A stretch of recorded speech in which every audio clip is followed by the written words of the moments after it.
เหมยซุงค่ะเมื่อได้เป็นวันที่12เดือนธันวาคมที่6ปี2025ในตอนรายการเฮาค่ะตอนในเดี๋ยวเอาพี่น้องค่ะมารับชมโดยขอฝากในเอาตอนดาก้นตีอันใครกว่าเมตนาเมตตาเนี่ยค่ะในก็มีนางหญิงคนหนึ่งเขาในก็ไล่ออกมาลัดเหนโดทบเขาเมื่อ2 ปีตีป่นมานั่นแหละค่ะเขาในก็ไล่กว่าเมตนาเมตตาไล่กว่าแม่ซบนั่นค่ะน่ะเนาะเลื่อนสุดก็ไล่เปลี่ยนจังหนังตีหันตีในแคบหางในเหย้าเนี่ยค่ะ เมื่อแต่มันได้เขาก็ว่าเอ๊ะเป็นย้อนเปอหมอยาแลห้องยาโยเนี่ยค่ะเนาะเอาก็เอามาได้เขาก็เลยฮู้ว่ามันเป็นดีเลือดร่วมเขาก้อยเนี่ยค่ะเนาะเขาก็ว่าหมออำเภทห้องยาคลินิกก็อำเภทเนี่ยเนาะมันเป็นดีเลือดร่วมแลป้ายอยู่หลีมันนางตีอันแพ้ฟิลเลอร์แม่นกันตั้งฟิลเลอร์อันหวานนั่นเฮ็ดจังได๋ค่ะอ๋อมานั่งก็ว่าซุ่มตั้งเงินซุ่มข้าวยามปยก็ไล่ตกใจป้า ย้อนเพราะว่าหน้าตาในเลยแปลกเปิงกว่าเฮ็ดจั่งนั้นน่ะค่ะมานั่งไข่นี่ว่าปะอ่อนตั้งสุดมานั่งกว่าสิทธิ์ฟิลเลอร์ตะกร้างค่ะเนาะ1ซีซีค่ะมันก่อไก่เฮ็ดจั่งเนี้ยมันนั่งก็วนว่ามันเป็นหังกะโยเนาะเฮ็ดให้เนาะมันก็อีเฮ็ดก็มันเรียบเดลีมากขึ้นอยู่กว่าเฮ็ดจั่งไหนกำไรมันนั่งก็กว่าเที่ยงปอกำ2ค่ะกว่าสิทธิ์เที่ยง4ซีซีค่ะเนาะตีกลางใน1ซีซีตีเกียมใน2ซีซีตีซบ1ซีซียากอตีซบมันนั่งลัดว่าซบในแต่สิทธิ์หนึ่งสีสีก้อยเฮ็ดเนี่ยเนาะก้อยกะว่าอร่อยมันเฮ็ดให้ซบมันนั่งในก็เด้อไก่ใหญ่ลงไว้จังหนังหันตีในแคบหางนั้นยาวเลยค่ะมันใหญ่มันป้องมันไกลขึ้นมาเฮ็ดจังไหนก้อยกล้าค่ะเนาะมันเจ็บมันเสียบมันร้อนคานใจคานคอเปใจเปคอเนี่ยค่ะว่านะเมื่อพ้องนั้นในมันนางก็ว่าอร่อยเผิดได้อย่าไปกว่าสิทธิ์เผิดได้อย่าไปกว่าเฮ็ดลาเนาะคันใจหนายาวเฮ็ดเนี่ยเนาะ วันสืบมาค่ะหมอยาเขาเนี่ยก็ไล่เคียนกว่าซ้ำยาเปิ้นฮ้อยาแหมเจอแมงแล้วก็ซ้ำยาให้มันโปเจิมหายกว่าเนี่ยเนาะติดต่อกันเข้าตั้ง5วันค่ะก็ใจเข้าย่ำอยู่หมอก1วงจังได๋ค่ะเนาะมันจังยอบกว่าให้แหน่นะเหี่ยวก็ใจเข้าย่ำหึงหมอก2วงจังได๋ค่ะจังไลหน้าตาพอขึ้นมาเหมือนเก่าก้อยกะว่ารู้สึกว่ามันไปเหมือนโคปากเต็มนั่นน่ะเนาะผิวเนื้อผิวหนัง จั่งใดมันก็มันเข็งมันตึงลงกว่าเซงเฮ็ดไหนค่ะกำนั้นแลมันนางเนี่ยก็ไขย้อนปันฟางเติ้นถึงปันตอนตาสาวๆเขาเนาะพะแลซิมว่าติโวนติเดกว่าเมนาเมตาว่าสังว่าจั่งไหนในหรือสิว่าเฮาคาด้วยหมอยาห้องยาคลินิกว่าสังว่าจั่งไหนอย่าลืมด้วยป้าอยู่หลีโตเจ้าเก่าเลิศล่มโตเจ้าเก่าลีนะแน่เนาะ ก็เพราะว่าเรือล่มก้นเฮาในบางปองบางไหลในมันเตแม่นจ้อมยาอันนั้นอันในห้าแม่นจ้อมอันในห้าในกำเอากว่าเอามาเนาะแต้นตีเตหังหลีหังเล่ายาวก้อยมก้าแหน่มันทำแต่หน้าตาที่อันหลากหลายมากว่าสว่าจังได๋เนี่ยเนาะกำนั้นแลไฮเตอร์แลสติป้าเนี่ยค่ะมานั่งก็ว่านางยิงเฮาค่ะกูก็ในไผๆก็ใครหังหลีใครหลีหลอมหลีต้วยจังได๋เนาะกูวันในเปิ้นก็สำเลกันสูงกันนะค่ะ กว่าเมตนาเมตตาเนาะก็ซ้ำอันนั้นอันใดอร่อยซ้ำสังสิ่งละลายก็ฮู้ยาวเฮ็ดจังได๋เนาะตอนตามันนางได้ก็มันโกหนาวนั่นค่ะน่ะเนาะตอนตาได้ก็เมตนาเมตตาว่าสว่าจังได๋เฮ็ดให้ค่ะอ้อ ก็เปิ้นนั่นแหละสังว่าไผลเด็กก็เฮ็ดเนี่ยก็ให้แลซอตินำๆแลสังว่าไผลกว่าเฮ็ดนาเฮ็ดตาเฮ็ดโซบจั่งใดมาเหี่ยวก็หำย่างเงาลายจักหนังมันนางในแหนมใจห้าอย่าไปกว่าเก้อกลมอ้อยก้ออันนั้นก็ก้นหิมห้อมในเขาว่านะ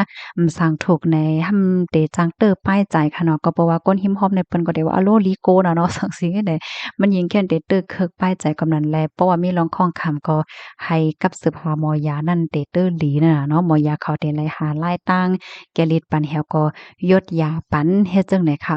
ตอนตามมันนางในค่ะนะว่าได้เป็นฟิลเลอร์เสี้ยนหลายค่ะเนาะเสี้ยนกำเสี้ยนลำเสี้ยนสีค่ำกว่าสำเสียนเปิงในแม่นมันเหเมียวจังไหนเนี่ยค่ะค่ะนี่ก็ยินส้มใหญ่นำถึงมันนางค่ะเนาะที่อันไลออกมาเปิ้นแผ่ปันฟังเติ้นถึงปันเนี่ยค่ะข้อมูลในคาเลปีมาที่ห้องการข่าวสนุกออกไว้เนี่ยค่ะเมื่อเหลียวห้องการข่าวใหญ่ละลายห้องการเปิ้นก็เอากับสืบเปิ้นแผ่ค่ะเนาะ หนังฮือเตจังเป็นคอฟางเตื้นถึงปันก้นตั้งนำตั้งหลายนั่นน่ะเนาะกำในเฮาค่ะพี่น้องมาอบกันอีกหนึ่งค่ะเพราะว่ามันละเลยลองตั้งหังหลีเมื่อเหลียวได้เฮาค่ะก็ไล่หันเปิ้นอ่อนกันก่อเฮ็ดนำแต่ค่ะเนาะเฮาได้หันเปิ้นก่อเฮ็ดในเฮ็ดก้างก็เปิ้นเฮ็ดนำมาเนาะเมื่อเหลียวเนี่ยเฮ็ดก้างเฮ็ดโคนนางเฮ็ดซบ ว่ากว่าสิทธิ์อันนั้นอันไหนอะโลยสิทธิ์อีหังอะไรก็บ่ฮู้ว่านะอันข่าวก็บ่ฮู้จักกะหือเฮ็ดไหนค่ะเนาะเพราะว่ารัฐเกี่ยวเลยลองในพี่น้องคันหลายก็ได้มีความถามค่ะเนาะว่าใส่หมอหอมหันถึงจึงหือเนี่ยเนาะในฐานะที่ข้าก็เป็นผู้หญิงก่อนหนึ่งเนี่ยค่ะนะตอนดาข้าวใส่หมอหอมในประวัติรัฐเนี่ยพี่น้องค่ะก็ถือว่าคึดกราบเนาะเนี่ยก็ย่อมรับอยู่ค่ะนะค่าห่มสูงค่ะค่ำกว่าแห้งเห็นเมี้ยวค่ะเนาะว่าได้เป็นคนดังก็แลสังนาก็แลสังก้างก็แลสังเนี่ยไลกว่าแม่น้ำเมตตาอีหังเห็นเมี้ยวค่ะย่อก็ม่วนว่าดีกว่าแม่จอมค่ะย้อนเปิงหังใดอะโลยกว่าแม่ก็เหมือนจะว่ากามันถูกๆโป๊ะๆค่ะเนาะกาใหญ่คันโลงเฮ็ดจังได๋นะปยก็โก โกจังหนังว่ากับแม่กับแม่ม่ำสังถกก็มันออกมาเหมือนจั่งเฮาไข่ไล่ให้แกว้มก้าซ้ำเป็นห้อยเจ็บห้อยเย็นห้อยหังจังใดส่วนตัวข้าได้คักโกนะค่ะเนาะคำป้าวาสนาในตอนใดเฮ็ดจั่งเดียนะเฮแลบางก็ว่าอ้าวเพราะว่าจังนั้นก็กำหังลีแฮวเฮ็ดไหนค่าหันถึงว่ากวนเฮาคาได้ค่ะเนาะหังลีสภาวะเนี่ย นั้นก็ฟังหั้งหน้าตาที่อันเฮาคันไลมาโดยป้าเกิดเนี่ยมันหลิภมใจนะคะย่อก็หันถึงว่าเฮาโหลเป้งป้อหันใจดี อันเฮาคาไลมาป้าจ้อมเนี่ยค่ะเนาะค่ะได้ก็หันถึงจังไหนนะอันในหมักตาในสายตาเฮาได้ค่ะเต็มด้วยว่าก็นันหังเลก็ได้มาหังเลเนี่ยค่ะเต็มป้อโฟกัสค่ะเต็มป้อปักใจดีฟังหั้งหน้าตาหันนะค่ะได้ด้วยว่าป้ายวน ก้นก็เลยเป็นคือค่ะเนาะป้ายว่วนไอเดียและลองเฮ็ดลองสร้างนะคะได้ก็ได้ไว้นำนักดินในค่ะอันได้ก็เป็นตั้งหันถึงศูนย์โตค่ะก้อยนะพี่น้องเฮาก้อนหนึ่งและก้อนหนึ่งก็เต็มเหมือนกันพี่น้องค่ะรู้ซ้ำหันถึงจึงหือเนี่ยก็ปันได้หันถึงมาหลายย่อก็มันอยู่ที่ลองส่งเจอของก้นเฮาป้าเถียงว่าส่งอีหังส่งจึงหือเนี่ยน่ะเนาะเฮาได้ก็ว่ากันค่ะเนาะ อันที่คารัดได้ก่อนในฐานะที่ข้าเป็นนางยิ่งก่อนหนึ่งค่ะสำมวนจึงหือให้เนี่ยเนาะข้าวใส่หมอหอมในค่ะเจอสภาวะหมอกะเหอใน